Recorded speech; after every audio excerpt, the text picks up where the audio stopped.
Before I show you now how to create a grayscale image for a displacement map, let me talk about how you can actually hide this grid so you can really see your handiwork.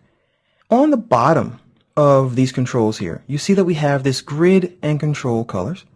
And if you open that up, you'll be able to change the grid colors if you want to. So if yellow is distracting or you want to change that, feel free to use these swatches here to open up your color picker and change them. But to temporarily hide this grid, you click right here where it says Grid and Controls, and now you can really see your work. Okay, so as you can see, this looks like a real flag now. But what if you want to take this a step further, and instead of moving these points around yourself, you have an image push the geometry like this, or close to it? Well, I'm going to head over to Photoshop. Now, just in case you don't have Photoshop, in your work files folder, I have a grayscale version of the same file for you. So just feel free to watch what I'm going to do here and then join me back into After Effects to apply the actual map itself. So what in the world is a displacement map?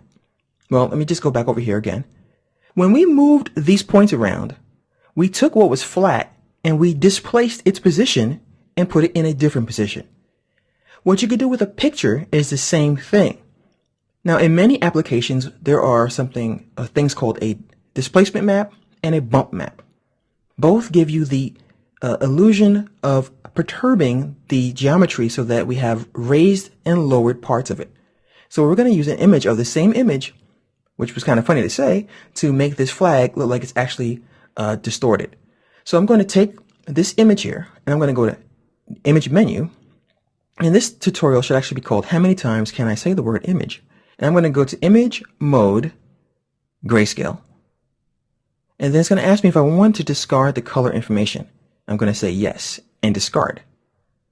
Now we have a grayscale image. Now something that's very important to understand before I do that, I'm going to undo that real fast, is you have to go to Image Mode and then make sure you're on RGB color. If you have an indexed color image, for example, something you got from the internet, turn it to RGB first so that you can get this effect. So I'm going to go to grayscale, and now we are ready to go.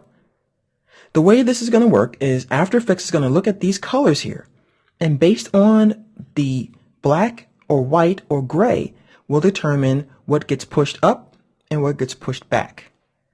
So once again, I have this on my desktop already, so I'm just going to go back to After Effects, and I'm going to then bring that map in. So I'm going to just simply import it like anything else. I'll just go ahead and double click here. And here's mine, flag SM side. And once again, this is in your work files folder. I'll open that up. And in the next part, I'll show you how to apply this to the flag.